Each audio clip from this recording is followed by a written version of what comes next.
أعوذ بالله من الشيطان الرجيم بسم الله الرحمن الرحيم وبه نستعين وصلى الله على سيدنا محمد وآل بيته الطاهرين اللهم صل على محمد وآل محمد. قال إمامنا الصادق عليه الصلاة والسلام العلم حياة القلب ومصابيح الأبصار. ہمارے اور آپ کے چھٹے امام جعفر صادق علیہ السلام کا ارشاد گرامی ہے کہ علم دلوں کے لیے حیات ہے اور آنکھوں کے لیے چراغ ہے. ظاہر ہے کہ اگر دل ہو اور دل زندہ نہ ہو تو انسان کی زندگی بیکار ہے. زندگی جبھی ہوتی ہے جب دل زندہ ہوتے ہیں. دلوں کا زندہ ہونا انسان کی زندگی کے لیے الگ اہمیت کا حامل ہے. اور دوسری بات فرماتے ہیں وہ مصابیح الابصار، ابصار کے لیے چراغ کوئی ہے تو وہ علم ہے. اس کا مطلب ہماری آنکھوں میں فقط نور کا ہونا ہی کافی نہیں ہے جب تک کہ علم جیسا چراغ ساتھ میں نہ ہو کہ اپنی روشنی سے آنکھوں کو وہ سب کچھ دکھا دے جس کی ضرورت ہمیں زندگی کے ہر پل میں ہونے والی. اللہ سبحانہ و تبارک و تعالی ہم سب کو تحصیل علم کی توفیق و رحمت فرمائے تاکہ ہم زندگی میں کامیاب و کامران ہو سکیں. الثالث، گفتگو چل رہی ہے ادلہ طرفین سے متعلق، اور طرفین کی دلہ کے اندر یہ تیسری دلیل سامنے آ رہی ہے. وقد استدل العدلیہ علی مذہبہم بما خلاصتہ. عدلیہ تک گفتگو دیکھے دو دلیلیں اشاعرہ کی آئی تھیں، جواب دیا گیا تھا. اب یہ کریں عدلیہ نے استدلال کیا اپنے مذہب کے اوپر، جو ان کا اپنا مذہب ہے اس کے اوپر. اس کا خلاصہ یہ ہے، کیا خلاصہ ہے کہ انہ من المعلوم ضرورتاً، یہ بات ضروری طور پہ معلوم ہے، سب کو پتہ ہے، اور بداہتاً معلوم ہے. کیا معلوم ہے؟ کہ حسن الاحسان و قبح الظلم،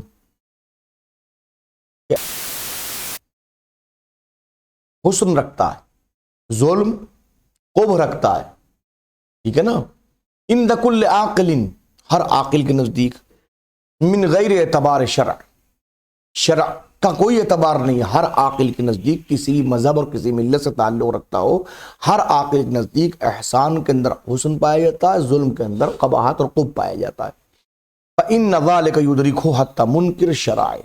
ارے حد یہ ہے کہ جو شریعت کا منکر ہے نا، وہ بھی اس بات کو درک کرتا ہے کہ حسن احسان میں ہے، خوب ظلم میں پایا جاتا ہے. وہ ہمیشہ ظلم کو برا کہتا ہے. جو چیز بداہتاً موجود اس کا انکار کیا مطلب؟ سورج نکلا ہے، نکلنے کا ہے، بدی سامنے کی بات میں کوئی غور و فکر کی ضرورت بھی نہیں ہے، دلیل کی ضرورت نہیں ہے. دلیل سنیے. وہ اجیب عنہ، عدلیہ کو جواب دیا گیا کس القب فی ذلک بمعنی الملائم والمنافرہ.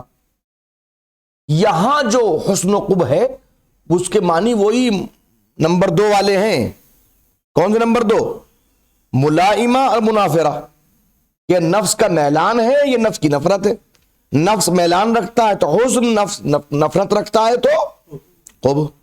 او بمعنی صفت الکمال والنقص، یہ پہلا والا آ گیا. یا یہ اس بنیاد کے اوپر کہ کمال اور نقص کی صفت ہے، بعنوان صفت آ رہا ہے. وہ مسلم لا نزاع فیہ، یہ تو تسلیم شدہ ہے، اس میں تو کوئی نزاع ہی نہیں ہے آپس میں. وہ اما بالمعنی المتنازع فیہ، لیکن جہاں تک بات معنی متنازع کی ہے، تیسرے معنی کی، فإن لا نسلم جزم العقلاء بہ، تو ہم یقیناً اس بات میں کہتے ہیں کہ تسلیم نہیں کریں گے کہ عقلاء اس کو تسلیم کرتے ہیں اس جہت سے، ہم بالکل نہیں مانیں گے. دلیل سامنے آ گئی، ان کا جواب شاعرہ کے سامنے آ گیا. وَنَحْنُ نَقُولُ، دلیل کے اوپر حضرت مظفر فرماتے ہیں اب ہم کہتے ہیں، کیا کہتے ہیں؟ اِنَّ مَن يُدَّعِي ضَرُّ حُکْمُ الْعُقَلَاءِ بِحُسْنِ الْإِحْسَانِ وَقُبْحِ الظُّلْمِ، جو بھی دعویٰ کرتا ہے کہ عقلاء احسان کے حسن اور ظلم کے قبیح کا حکم لگاتے ہیں، یہ بات بداہتاً ہے. جو بھی یہ کہتا ہے یدعی ضرورتاً مدحہم لفاعل الاحسان وذمہم لفاعل الظلم، وہ یہ بھی دعویٰ کرتا ہے کہ جو بھی احسان کا کرنے والا ہے عقلاء اس کی مدح بھی کرتے ہیں، اور جو ظلم کا فاعل ہے اس کی مذمت بھی کرتے ہیں. بات واضح ہوئی. ولا شک فی ان ھذا المدح والظلم من العقلاء ضروریان، اور اس میں کوئی شک نہیں کہ مدح اور ذم عقلاء کی طرف سے اس منزل کے اوپر ضروری ہیں، یعنی بدیہی ہیں.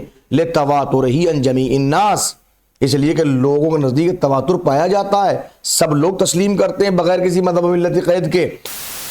مکابر، اور جو اس بات کا منکر ہے وہ مکابر ہے. مکابر کا مطلب جو تکبر میں بیٹھا ہوا ہے اور بس اپنی ایٹھ میں ہے، گویا اس کے پاس کوئی دلیل تو ہے نہیں، تو اپنی بات کے ثبوت کے لیے کوئی چیز تو ہے نہیں، وہ مکابر ہے.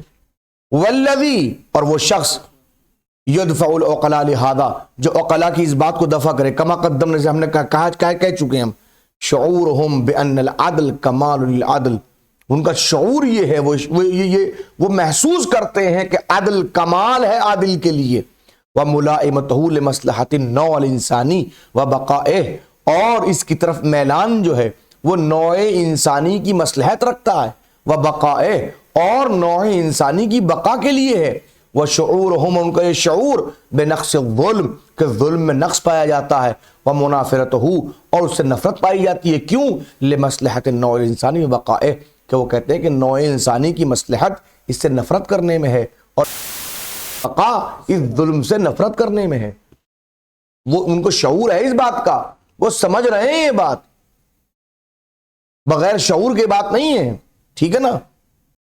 استدل العدلیہ ایضا، عدلیہ اپنے دعوے کے ثبوت میں یہ دلیل پیش کرتے ہیں. وہ استدلال کس طرح کرتے ہیں؟ اس طرح کرتے ہیں کہ بأن الحسن والقبح، کہ حسن و قبح لو کان لا یثبتان الا من طریق الشرع، اگر یہ دونوں ثابت نہیں ہوتے، اور ثابت ہونے کا ذریعہ کیا ہے؟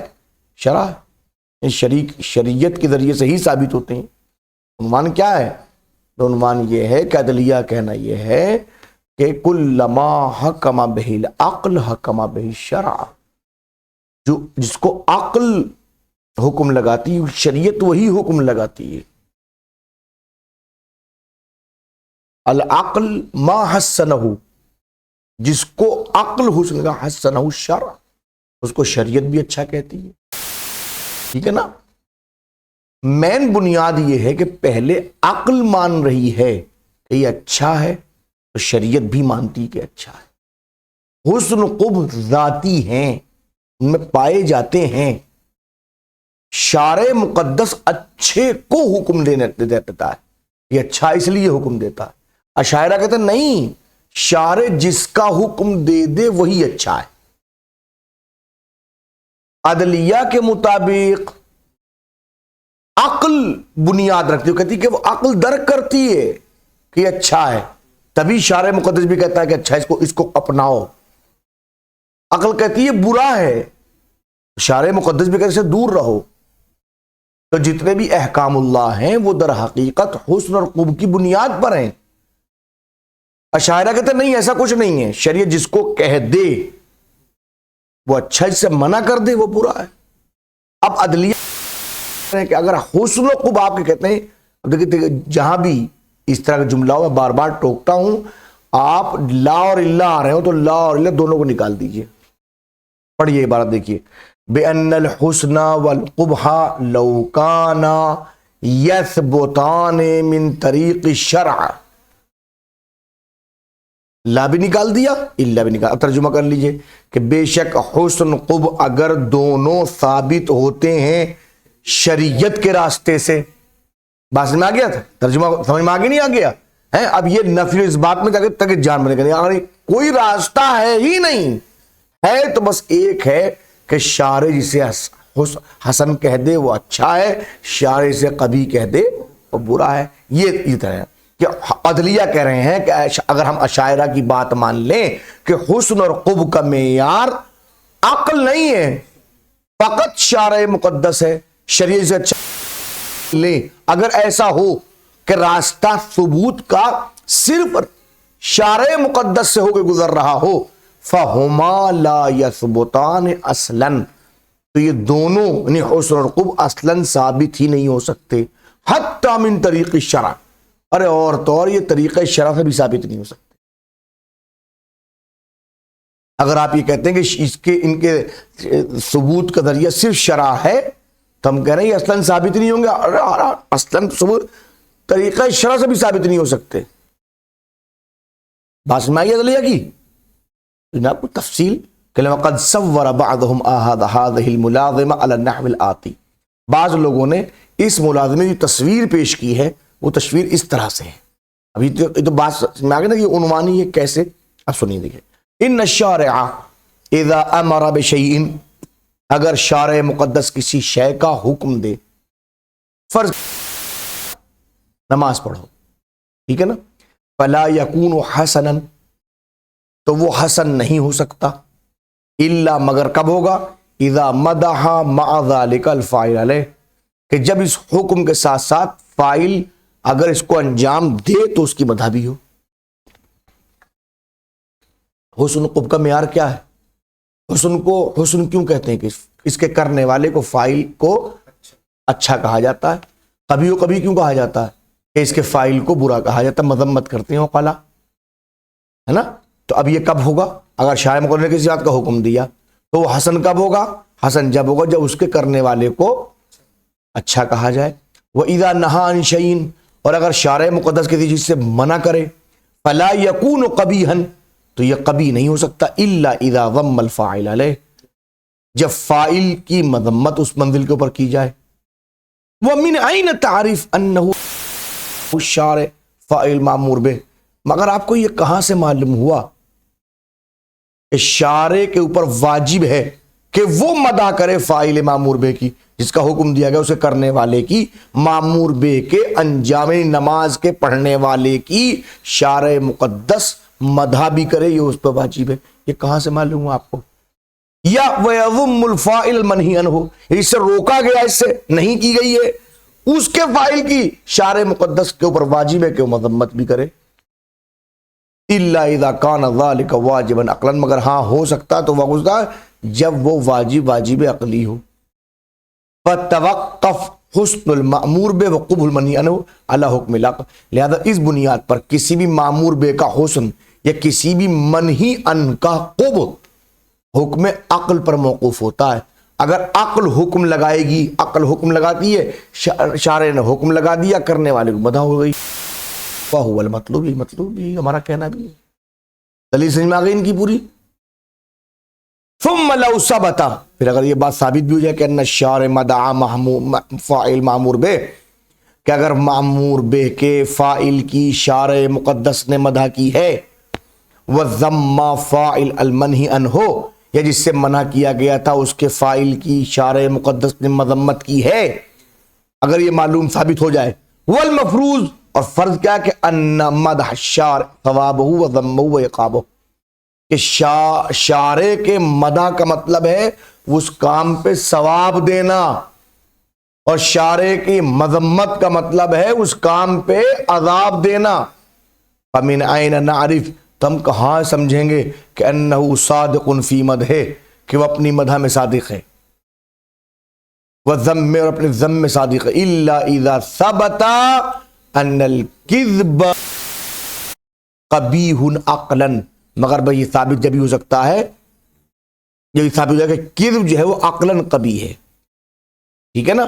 یستحیل علیہ، اللہ پہ مستحیل ہے کہ کوئی جھوٹا جائے اور جھوٹے کو وہ اچھا کہہ دے.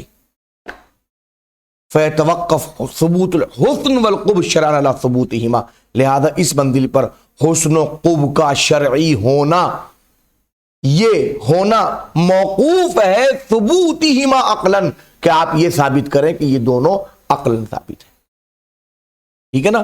فلو لم یکن لہما ثبوت عقلاً فلا ثبوت لہما شرعاً، اس لیے کہ اگر ان کا عقلی ثبوت میسر نہیں ہوتا تو ان کا شرعی ثبوت بھی میسر نہیں ہوگا. بات واضح ہوئی؟ ٹھیک ہے نا. اب اس منزل پہ آگے بڑھ کے دیکھیے، وقد اجاب بعض الاشاعرہ، اب یہ حضرت اشاعرہ پھر کھڑے ہو گئے، اور ہم آپ کی بات کا جواب دیں. جواب کیا ہے؟ چلا بعد میں. صلی اللہ علیہ وسلم.